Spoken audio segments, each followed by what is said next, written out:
So, I'm calling out all you First Amendment auditors, every one of you. Whether I like you or don't, all y'all trying to be YouTube famous. Here's what I got for you. Why not do something productive?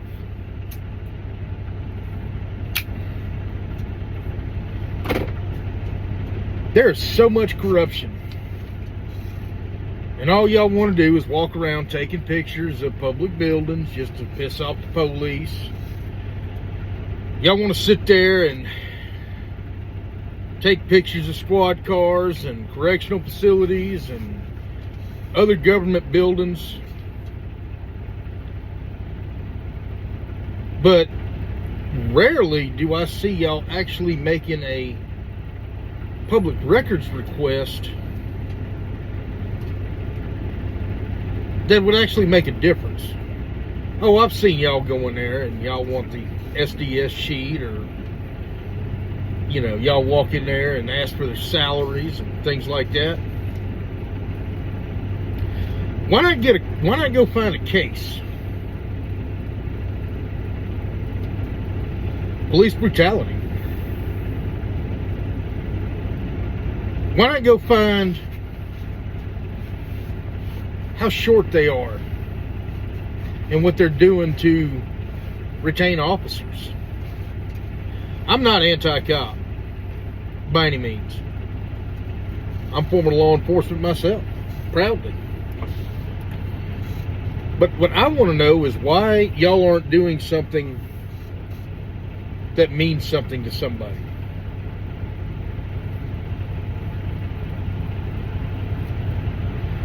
Go find somebody that's been wronged by the police. And then go in there, go get the records, find the policies. I hardly ever see any of y'all asking for policies. You know you have the right to that.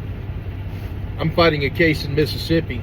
I'm actually fixing to take it to Chancery Court, to where I'm going to request the use of force policies, use of force continuum for the city of Gulfport. Why am I doing this? Because a friend of mine was a victim of excessive force and police brutality by officers of the Gulfport Police Department. I have seen the videos. Therefore, being former law enforcement, well-versed in use of force policies, knowing Connor v. Graham like I do, knowing most use of force policies for departments that I have worked for, been involved with, I know what they can and cannot do. Honestly, these are things that the general public needs to know. What is their de-escalation policies? How about their body cam policies? Because a lot of them violate it. A lot of them will reach up and they'll put it to sleep, or they'll, you know, if it's an Axon body cam, you can put it to sleep. How do I know this about Axon body cam? I had one. So why are we not doing something worthwhile? Why are we sitting there just baiting people for no good reason, instead of, if you want to bait them for a YouTube video, ask something real. Go find wasteful spending that the sheriff's department or the police department or the city or the county or the parish or the state does. Go shine it to light on it. These are things that we collectively have the power to do, and a lot of y'all waste it. You want to call out corruption? Let's do it the right way. You want to sit there and, you know, piss off a few cops and make a YouTube video of walking around the police department recording? I mean, that's one way to do it. Yeah, you might get an easy First Amendment lawsuit on it. You might bait them and piss them off. But what good have you done? I don't hate First Amendment auditors. I want to get this straight now. It does take courage and it takes fortitude to walk into a police department and stand up to a cop. It really does. Sorry, I'm sitting in a truck stop right now and I'm waiting to see if this guy's going to back into this truck parked next to me. Okay. Anyway, let's do something that actually makes sense to somebody. And let's do something to benefit the greater good of the community. Let's stop with this pet. Let's up our game a little bit.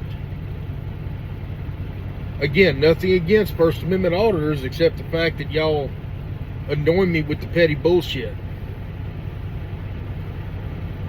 If you really want to make a difference, this is where you make a difference. I guarantee you can go out in the community. You can go into the demographically ethnic areas of your community and you can find somebody who's been abused by the police. Even if you have a really good department, you've always got that one or two bad apples.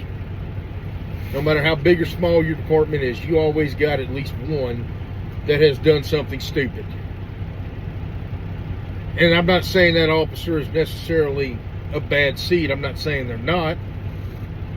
But you can always check to see what they've been trained on and have they been following their training.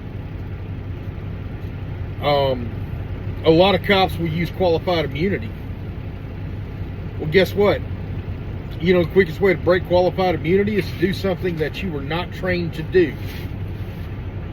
In other words,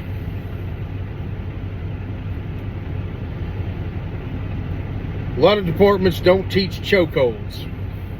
That is a deadly force, empty-handed technique.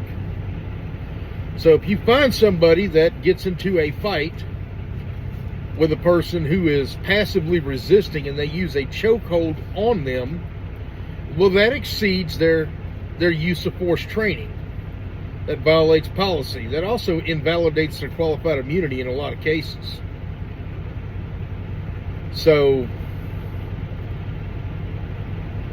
why not go find that guy? Go find out.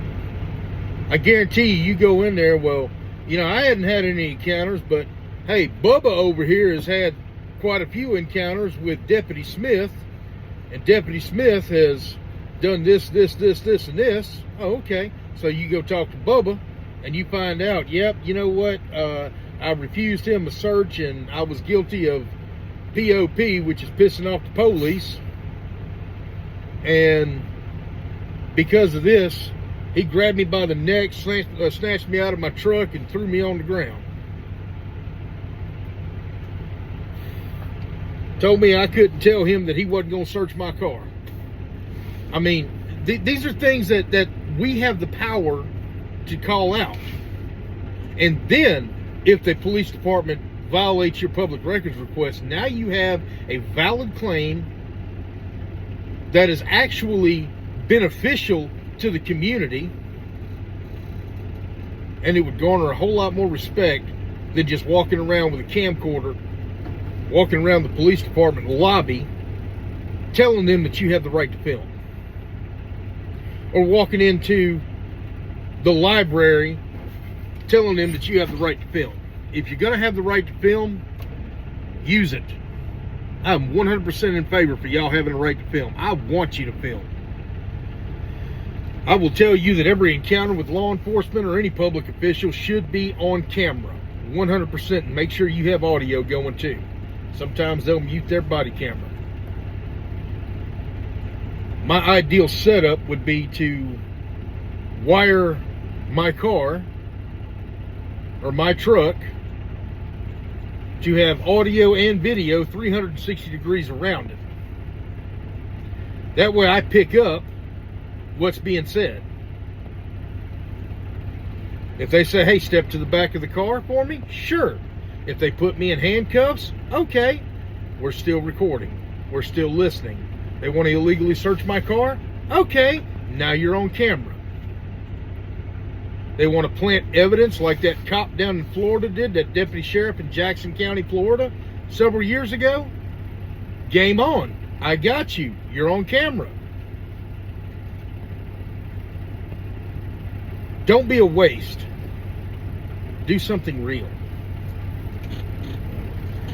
If you watched my previous video that I did, where I did a public records request for the city of Gulfport, and again, some state laws are different. Mississippi, I can record a conversation on the phone or in person, and there's nothing you can do about it if I'm involved in that conversation.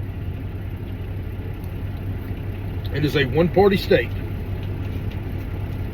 I don't have to have your permission to be recording.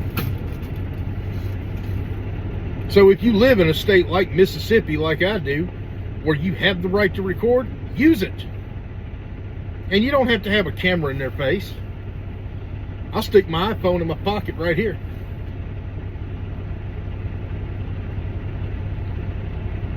Wear a shirt pocket. Usually, I'm not wearing a shirt pocket now. But the only thing stopping you is you. Y'all got to figure it out. Y'all have a good day. Access 228. Your host, Anthony Oxenhold.